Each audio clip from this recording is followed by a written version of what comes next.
用恶念强增实力，这就是你的禅心。口头谣言再讲不听，须弥印夺！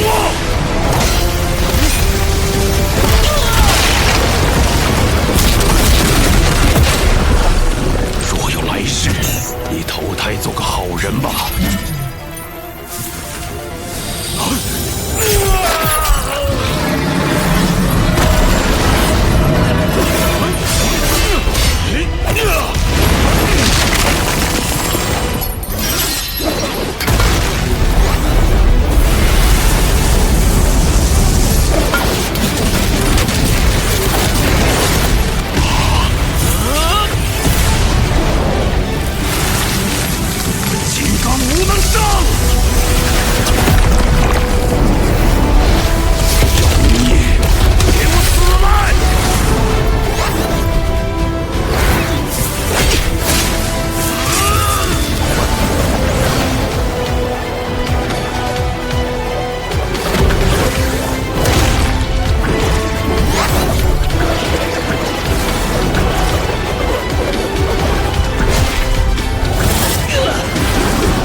秦牧伤愈后，带着给魔猿的礼物走出残老村。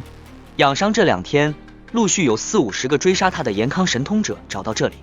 还没进村，就被村里随处可见的东西除掉了瓦罐里的虫子、蒌草的耙子、铁匠铺的帘布、水缸、司婆婆床底的剑丸、屠夫的磨刀石、喂鸡的槽，甚至龙麒麟的饭碗，每一件都是要命的宝贝。秦牧总觉得暗处有一双毒蛇般的眼睛盯着自己，龙蛟男就在附近。他这次出村也是为了引出他。来到镇阳宫山谷，魔猿和龙象却不在。秦牧找了一圈没找到，只好回村。又过了2天，距离年关只剩2-3天了，司婆婆和村长他们还是没回来。秦牧坐不住了，村里的老人真不让人省心。他收拾一番，擦掉都天魔王身上的定字，换上龙麒麟，决定深入大虚寻找他们。都天魔王冷笑，连聋子那样的半神进去都有去无回，你去有什么用？秦牧说我有帮手，并以释放他为条件换他帮忙。魔王答应了。秦牧沿江而上，他只能白天赶路，晚上找一计躲避黑暗。龙麒麟脚步不慢，但比起村长的速度差远了。走了2天，来到一处叫司怪宫的遗址，里面有许多巨兽骨架，大的惊人，活着时怕有1000丈高。夜里，这些骨架突然神光大放，长出血肉，化为兽神，与黑暗中的魔怪厮杀。秦牧见怪不怪，倒头就睡。同住遗址的几个道人有些古怪，其中一个女道人正是龙蛟男假扮的。秦牧心里有数，不动声色。天亮后继续赶路，那几个道人一直跟在后面。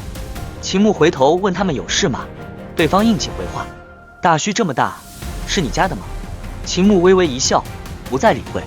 日落前，他们来到甬江尽头一个破败的村庄。奇怪的是，其他遗迹都有异兽躲避黑暗，这里却一只都没有。黑暗降临，天气骤然寒冷。一艘孤舟从另一个世界飘来，船头坐着一位老者，正在扎纸人指马。他下船后，放出一艘纸船，其中2个道人顿时魂魄离体，落在纸船上飘入黑暗。他们的躯壳还坐在原地。秦牧施展振兴的猴真功，化作人首蛇身，身后浮现成天之门，用幽都语言向老者见礼，取出村长等人的画像，问是否见过。老者点头，见过，他们到我这里问路。秦牧问去了何处，老者指向黑暗，无忧乡，但他们找不到那里，只会被困住，有阴差准备收他们的魂。秦牧再问无忧乡到底在何处，老者不再言语，乘船消失在黑暗中。剩下的3个道人，赤云道人、少元和龙蛟男吓得低头不敢看阴差。秦牧与赤云道人交谈，得知他们是星斗天罗门的人，门主死在大香城之战，双方各怀心思，在黑暗中沉默对峙。这时，一个肥头大耳的和尚从黑暗中走来，身后跟着一个身高丈6、满身黑毛的壮汉，正是魔猿。魔猿已经化形，见到秦牧又惊又喜，瓮声瓮气的比划。秦牧居然听懂了他的意思，小雷音寺的小如来收了他做弟子。小如来看了秦牧一眼，小施主坏我功德，还记得吗？秦牧说，记得。魔猿护在秦牧身前，吐地。小如来摇头说，放心，今晚有仇家要来，不会动手。话音刚落，黑暗中走出一个头戴斗笠的老者灵井道人，正是之前在丰都借给秦牧2枚大钱的那位。他也是来与小如来了结恩怨的。2位绝顶强者一前一后走入黑暗深处交战，血液中时而落雪，时而下雨，那是他们神通所致。鸡啼时分，黑暗退去，秦牧、都天魔王、龙麒麟与龙胶南、赤云道人、少元同时暴起。都天魔王8臂挡住赤云道人的飞剑，秦牧冲至他身边，魔猿一禅杖砸在他脑门上，秦牧一剑穿胸而过，又顺势斩下少元的头颅。龙胶南抓起大蛇尾巴腾空逃走，龙麒麟按住红蛇没来得及追，赤云和少元毙命。魔猿告诉秦牧，他跟着小如来修行很好，两人作别。秦牧继续深入大虚，不久遇到重伤倒在树下的灵井道人，他帮道人疗伤，炼了一炉灵丹。灵井道人惊讶于他的医术，得知他是天魔教主，立刻与平辈见礼。秦牧问是否见过村里大人，灵井道人说见过一个提箱子的铁匠，正是哑巴爷爷。他去了大虚中的一个禁地，那里极为凶险，灵井道人没敢进去。秦牧又问无忧香，灵井道人摇头说没听说过。秦牧决定再去死者生界借月亮船。夜幕降临，灵井道人用丰都令牌带他进入死者生界，穿过无形屏障，浩瀚的死者生界出现在眼前，白骨山，雾海茫茫。他们登上扁舟，来到丰都前的月亮船旁。秦牧飞身上船，胸口的玉佩飘起发光。月亮船上那张巨大的面孔惊恐尖叫：无忧香来客，你来做什么？我不是叛徒。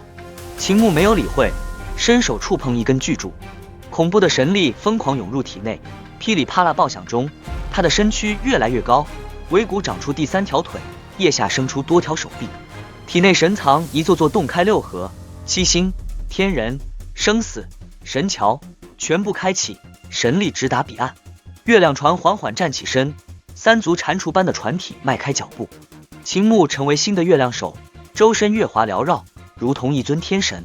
他知道代价是燃烧自己的生命，必须尽快找到村长他们。他驾驶月亮船走出丰都，进入黑暗的大虚。